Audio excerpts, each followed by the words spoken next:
Vamos a orar y enseguida vamos a enseñar la palabra. Padre, en el nombre del Señor Jesús, en este día nos sometemos bajo la autoridad del Espíritu Santo, bajo la autoridad de la palabra escrita de Dios, bajo la palabra rema este día.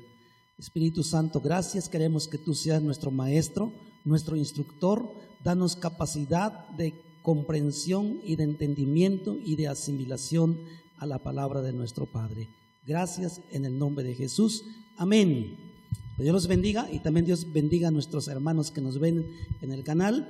Y pues este día vamos a predicar la palabra. Ahí tenemos el tema. ¿Cómo se va a llamar el tema? Es 3 conversiones. Y vamos a explicar de qué se va a tratar el asunto, ¿ok? Una señora llamada Panchita asistía a una clínica de rehabilitación por problemas respiratorios severos. Sufría esta persona de EPOC, significa enfermedad pulmonar obstructiva crónica. Y esta enfermedad que ella tenía cada vez se agravaba más y parece ser que progresaba negativamente o avanzaba más bien esa enfermedad en su organismo. Bien, las reuniones de terapias que ella asistía se llevaban a cabo en un salón de una iglesia cristiana y llegó precisamente para asistir dicha sesión, pero se equivocó de fecha. Entonces llega ahí la señora en ese salón, no había nada, no había nadie que se reunieran sus compañeros. Entonces observó y encontró un módulo de información de la iglesia. Leyó los folletos, leyó un montón de cosas y allí se dio cuenta que había una invitación para asistir a una reunión al día siguiente en la que había ido. Llegó a la reunión el día siguiente, escuchó la enseñanza con mucho interés, asistió el siguiente domingo a la iglesia y pasó al frente para entregar su vida al Señor de una manera y de una forma radical, y llamó a su hermana para contarla que se había convertido en cristiana. Justamente su hermana, que estaba en una reunión y había estado orando por ella por 25 años, orando por su hermana, la que estaba enferma de EPOC. El domingo siguiente pasó al frente para recibir oración de sanidad y fue sanada del EPOC. Cuando acudió a su cita con su médico, ya no tenía EPOC. Y desde entonces ella ha orado por otras personas, las cuales han sanado. Un 30 de abril fue bautizada y trajo consigo a 150 personas, entre ellos familiares, amigos, vecinos, parientes, para celebrar ese bautismo en agua en esa ocasión. Y esto ha impactado a la gente y ha estado evangelizando desde entonces la señora Panchita. Hay un hombre que escribió un libro, se llama John Wimber, y solía decir que todos necesitamos 3 conversiones. Todos necesitamos 3 conversiones. Número 1, convertirnos a Cristo. Número 2, convertirnos a la iglesia. Y número 3, convertirnos a su causa. Entonces vamos a comenzar a desarrollar la primera, convertirnos en Cristo. Convertirnos en Cristo significa escuchar el plan de la salvación y decidir que Cristo venga a nuestras vidas y nos salve o nos libre de la pena del pecado. Por eso dice Romanos 3:23, la paga del pecado, por cuanto todos pecaron y están destituidos de la gloria de Dios. Ese es el primer versículo en donde le advierte y hace clara el asunto hacia la vida del pecador. por cuanto todos pecaron. La palabra todos es universal. Todos pecaron y están destituidos de la gloria de Dios. Es decir, si no nos presentan el Evangelio, el plan de la salvación, y no nos acercamos a Cristo, por consecuencia vamos a sufrir la pena del pecado o la paga del pecado. Por eso dice Romanos 6:23, la paga del pecado es muerte, mas la dádiva de Dios es vida eterna en Cristo Jesús. Esa es la primera parte que el ser humano debe de entender en su estancia aquí en la tierra, antes de que se enferme y antes de que se muera. Tiene que encontrar o escuchar el mensaje de la salvación. Si no hay una conversión genuina y radical a Cristo, difícilmente caminará en el camino del Señor. Esto quiero que lo escuchen muy bien, claro. Explico. Si una persona no tiene una conversión genuina y radical a Cristo, le va a costar muy difícil caminar en el camino de Dios. La razón es porque su conversión no fue radical, no fue completa, no fue plena. Probablemente es una conversión parcial y no fue una conversión total en su vida. De allí el creyente debe entender claramente el plan de salvación y tomar una decisión de ser cristiano, no imitar ser cristiano, sino que ser cristiano de verdad. Luego encontramos allí en Romanos capítulo 10, dice en el versículo 8 al 11, dice la siguiente manera: mas ¿qué dice? Cerca de ti está la palabra, en tu boca y en tu corazón. Esta es la palabra de fe que predicamos, que si confesares con tu boca que Jesús es el Señor y creyeres en tu corazón que Dios le levantó de los muertos, ¿qué va a pasar? Serás salvo, porque con el corazón se cree para justicia, pero con la boca se confiesa para la salvación. Pues la Escritura dice: todo aquel que en él creyere no será avergonzado. Ese es el premio mayor de Dios para nosotros cuando creemos en Cristo. Jamás seremos avergonzados, jamás seremos avergonzados. Entonces, la primera conversión es convertirnos a Cristo. Y la palabra clave de esto es decisión. El ser humano tiene que tomar una decisión. Usted tomó una decisión y está aquí. Gloria a Dios. Es una ganancia para el reino del Señor. Es un premio de Jesús por morir en la cruz del Calvario, derramar su sangre por el madero y allí dar su vida para que tú seas salvo. Y al decidir tú, es un premio, es una ganancia por la muerte de Cristo. Entonces, la primera es conversión a Cristo, que se requiere decisión. Decisión. Vamos con la segunda conversión. Es convertirnos a su iglesia. Convertirnos a su iglesia. ¿Qué significa esto? La decisión de seguir a Cristo brota del compromiso de nuestro corazón hacia la iglesia de Cristo. ¿Sí? Primero fue decisión, segundo es el compromiso, es el convertirnos a la iglesia. Bien, la iglesia del Señor Jesús es el cuerpo de creyentes de todo el mundo a nivel mundial. En el compromiso se requiere entender acerca de la palabra discípulo, ¿ok? La palabra discípulo. Cuando no entendemos esa palabra de discípulo, entonces no hay un compromiso. Por ejemplo, allí en Hechos 2:41 y el 47 al 47 dice la siguiente manera: 2:41 al 47. Así que los que recibieron su palabra fueron bautizados. Número 1, ahí primero es la conversión. Dice: recibieron su palabra fueron bautizados y se añadieron aquel día como 3,000 personas. Esa es la primera parte, la primera conversión de los primeros cristianos. Versículo 42. Y perseveraban en la doctrina de los apóstoles, en la comunión unos con otros y el partimiento del pan y en las oraciones. Esta es la segunda conversión, compromiso y convertirse y ser miembro de una iglesia. Versículo 43.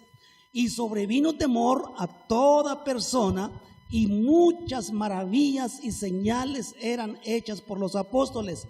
Todos los que habían creído estaban juntos y tenían en común todas las cosas, y vendían sus propiedades y sus bienes y los repartían a todos según la necesidad de cada uno. Versículo 46.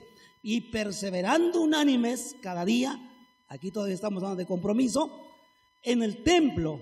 Fíjese bien la vida de la iglesia de los primeros cristianos. Y perseveraban unánimes cada día, diga conmigo, cada día, en el templo, y partiendo el pan en las casas, comían juntos con alegría y sencillez de corazón. Significa que convivir con los hermanos, tener tiempo de refrigerio, de convivencia, no es malo. Casa de Dios, allí podemos convivir, comer juntos,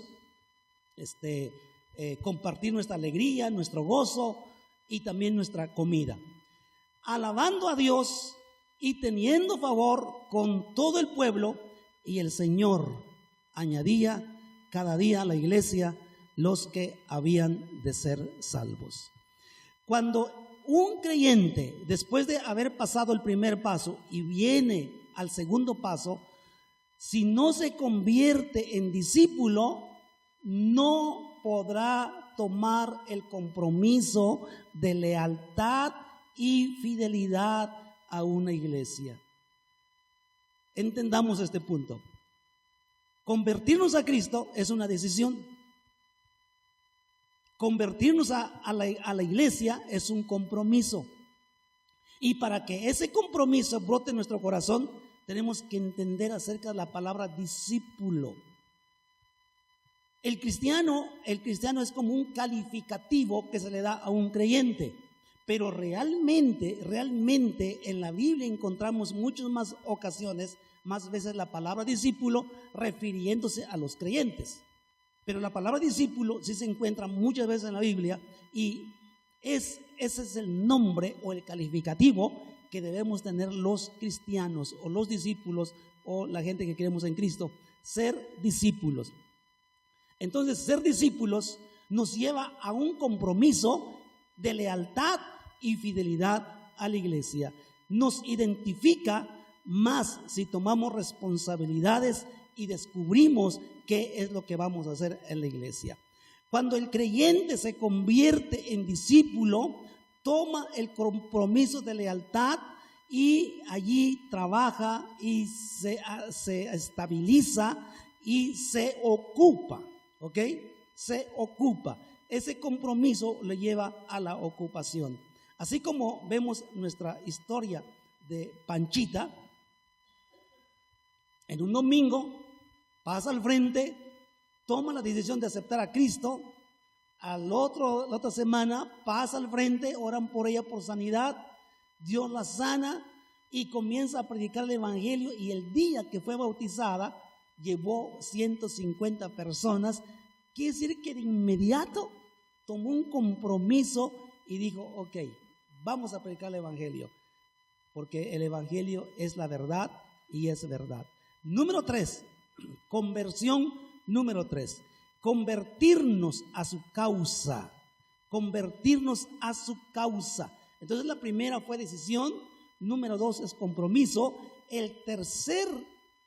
La tercera cosa, el tercer paso, que es convertirnos a su causa, es ocuparnos en la causa del reino de Dios.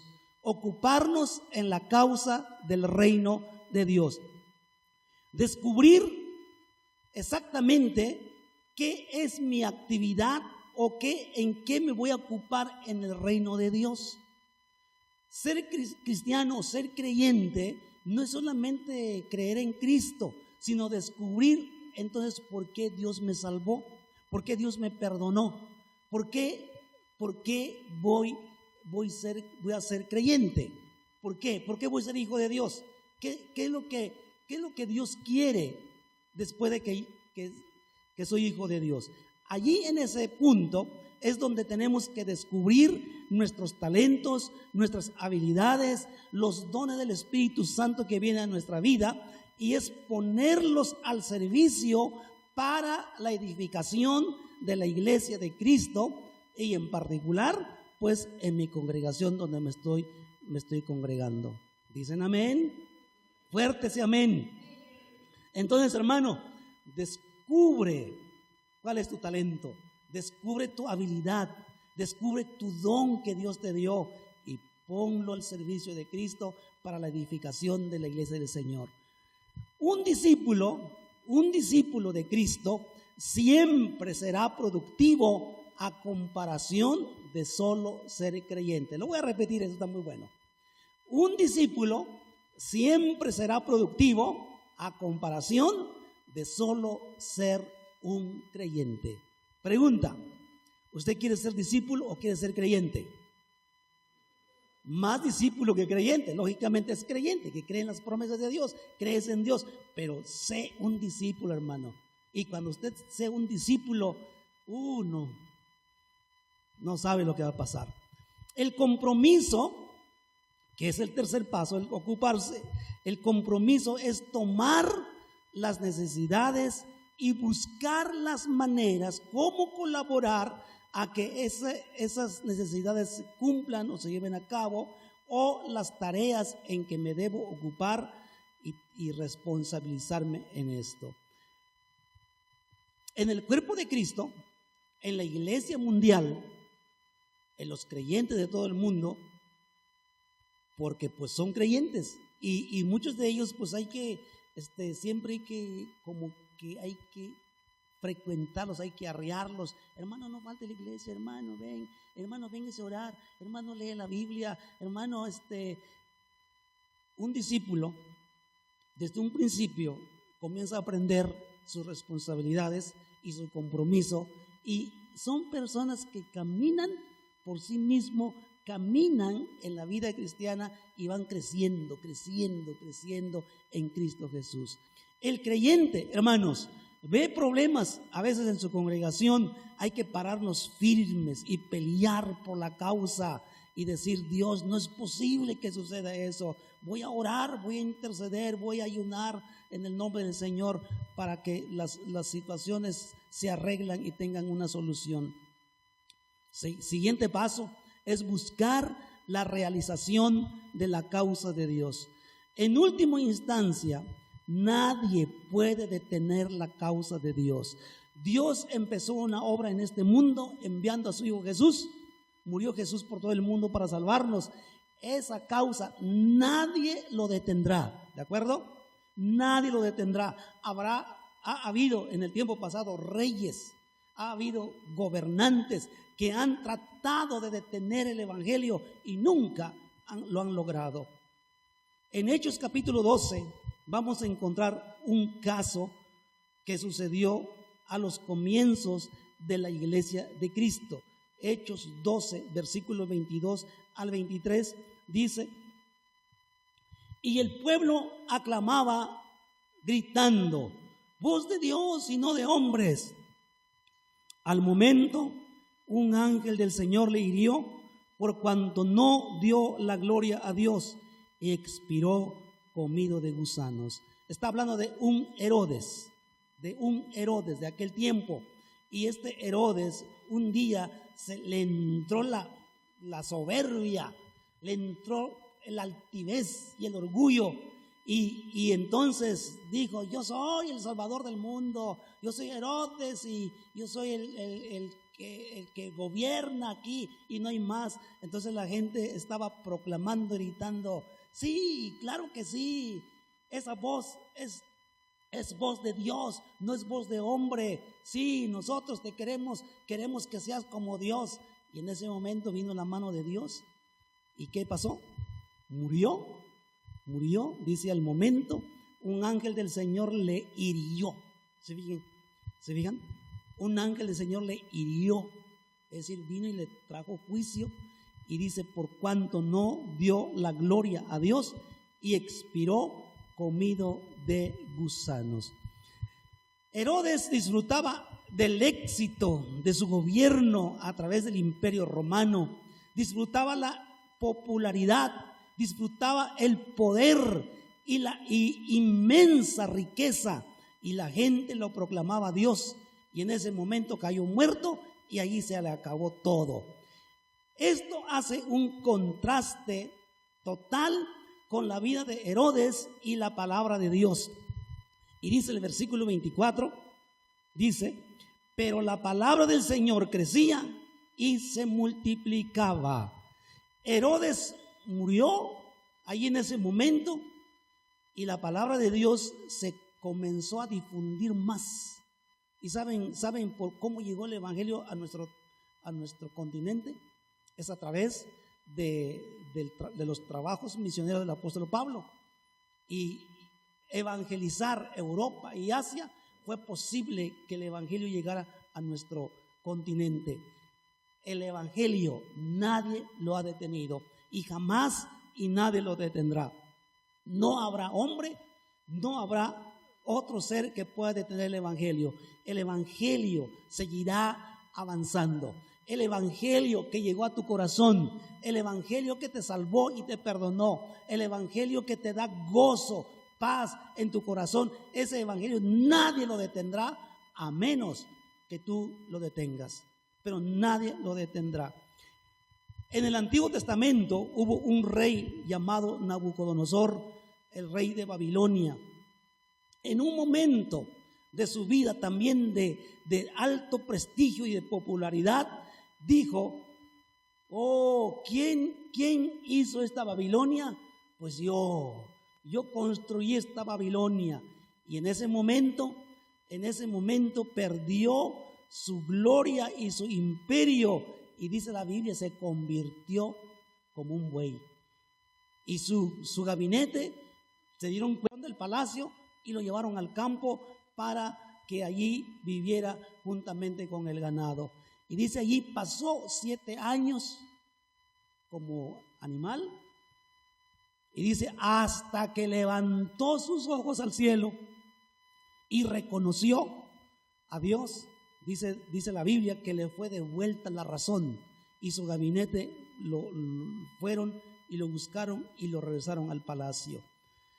Otro caso, vemos cuando el apóstol Pablo y Bernabé enfrentaron a una persona llamada Elimas. Y vamos a ver Hechos 13, versículos 7 al 12. Dice, en el versículo, vamos a leer el versículo 7 en adelante.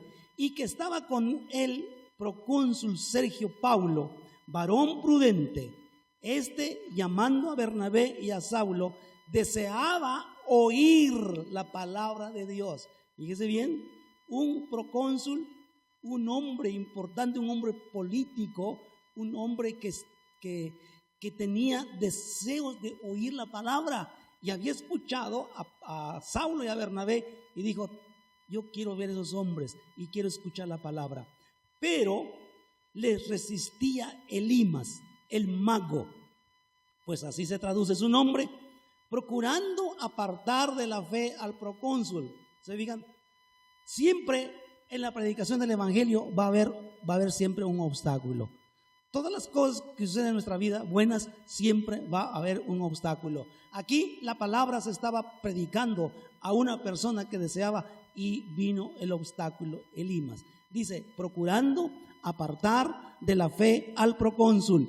Entonces Saulo, que también es Pablo, lleno del Espíritu Santo, fijando en él los ojos, dijo, lleno de todo engaño y de toda maldad, hijo del diablo, enemigo de toda justicia, ¿no cesarás de trastornar los caminos rectos del Señor?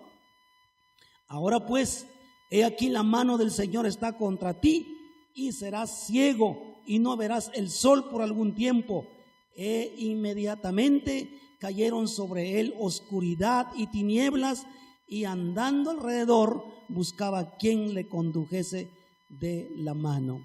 Entonces el procónsul, viendo lo que había sucedido, creyó maravillado de la doctrina del Señor. ¿Se fija? Que el evangelio nadie lo puede detener, nadie lo puede obstaculizar. Cuando el evangelio quiere llegar a un hogar, una casa, una familia, llega el evangelio con poder y no hay quien pueda detenerlo. Entonces, Elimas quedó ciego, el gobernador creyó maravillado al Señor, y ese es el resultado de la predicación de la iglesia, de la palabra de Dios. La iglesia primitiva estaba decidida a realizar la causa de Dios en oración y en ayuno, y el Espíritu Santo apartó a Pablo y a Bernabé para las misiones. Capítulo 13, versículo 1 al 3, y leemos de esta manera. Había entonces en la iglesia que estaba, ¿en dónde? Antioquía. ¿Y qué había en esa iglesia? Profetas y maestros. Bernabé, Simón el que se llamaba Níger, Lucio de Cirene, Manaén el que se había criado junto con Herodes el tetrarca, y Saulo. Había personalidades importantes. Ministrando estos al Señor. La importancia de la persona no debe ser un impedimento de ir a la iglesia y de ministrar al Señor. Aquí estaban estos señores. ¿Y qué dice? Ministrando estos al Señor y ayunando, dijo al Espíritu Santo: apartadme a Bernabé y a Saulo para la obra a que los he llamado. Entonces, habiendo ayunado y orado, les impusieron las manos y los despidieron. Hermanos, que les vaya muy bien. Dios va con ustedes. El Espíritu Santo despeje su camino. Vayan y prediquen el Evangelio. Versículo 4. Ellos entonces, enviados por el Espíritu Santo, descendieron a Seleucia y de allí navegaron a Chipre, y llegando a Salamina anunciaban la palabra de Dios en la sinagoga de los judíos. Tenían también a Juan por ayudante. Y ahí a continuación es donde vemos el primer obstáculo que se encuentran de predicar el Evangelio, y vimos la solución.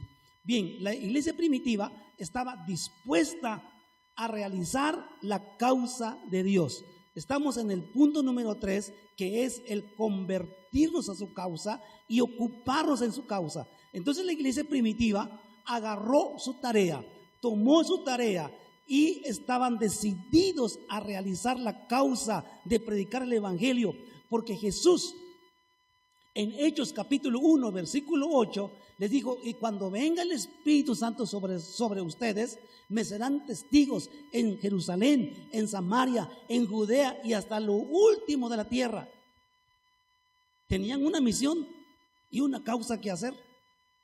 Cuando viniera el Espíritu Santo, ellos tenían que salir de su ciudad y ir a predicar el Evangelio a las otras naciones. Y aquí en el capítulo 13, versículo 4 en adelante, es donde vemos la iglesia primitiva comienza a salir fuera de sus fronteras y a predicar la palabra del Señor. Nosotros, hermanos, tenemos que salir de nuestro confort y de nuestro núcleo y predicar la palabra. Y dice allí claramente el versículo 4, que fueron enviados por el poder del Espíritu Santo para poder realizar la tarea y la causa del Señor. Hermanos, no perdamos nuestro tiempo. Encontremos nuestro lugar y ocupémonos con nuestros dones, con nuestros talentos y nuestras habilidades para la causa de Cristo. Amén. Todo lo que somos, lo que podemos hacer, lo que podemos realizar para la causa de Dios, hay que realizarlo. No tenemos por qué esperar mañana, pasado o el otro mes o el siguiente año. Lo que podemos hacer hoy, hay que hacerlo, ocupando nuestras habilidades. ¿Qué habilidad Dios te dio? ¿Qué puedes hacer tú con tu boca, hablar, con tus manos, con tu inteligencia? ¿Qué puedes hacer? ¿O qué es lo que sabes hacer? Pues eso precisamente puedes utilizarlo para la causa de Cristo. Un día en una iglesia había un señor, un creyente, no era discípulo, era un creyente. Y cada vez que llegaba la fecha de su aniversario de haber aceptado a Cristo, se pasaba al frente y decía: hermanos, hace tantos años yo me convertí en cristiano y desde entonces estoy en el camino de Dios. Y cada año pasaba y decía el mismo testimonio y la misma frase. Y de repente allá se levantó una voz y dijo: pues quítese del camino porque nos está estorbando y no nos dejas caminar a nosotros. Significa que no hacía nada. No hacía nada. No estaba comprometido y no estaba haciendo nada por la causa de Dios. Solamente estaba ahí. Hermanos, pregunta, la última pregunta. ¿En qué conversión te encuentras? ¿En la primera, en la segunda o en la tercera? ¿En qué conversión te encuentras? Lo que yo creo es que todos pasamos por la primera conversión. Tenemos a Jesús, gloria a Dios. Tenemos la salvación, gloria a Dios. Tenemos el perdón del pecado, gloria a Dios. Pero ya pasamos la segunda conversión, que es convertirnos a la iglesia y tener un compromiso con ella. O comienzo a ocuparte en la causa de Cristo. Lo que te puedo decir en esta ocasión es: avanza, no te quedes, crece, sé un discípulo de Cristo y de la congregación, sé productivo, que aflora tu pasión por Cristo, por las almas y por la iglesia del Señor Jesús. Levanta tu mano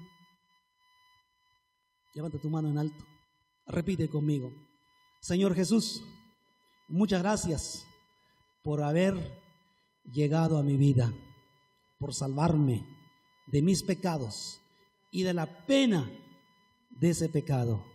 Gracias por morir en la cruz por mí. Gracias, te agradezco mucho. Me hiciste tu hijo, pero ahora yo tomo la decisión de ser un discípulo y comprometerme en tu iglesia y trabajar para tu causa. Usa mi vida, Señor.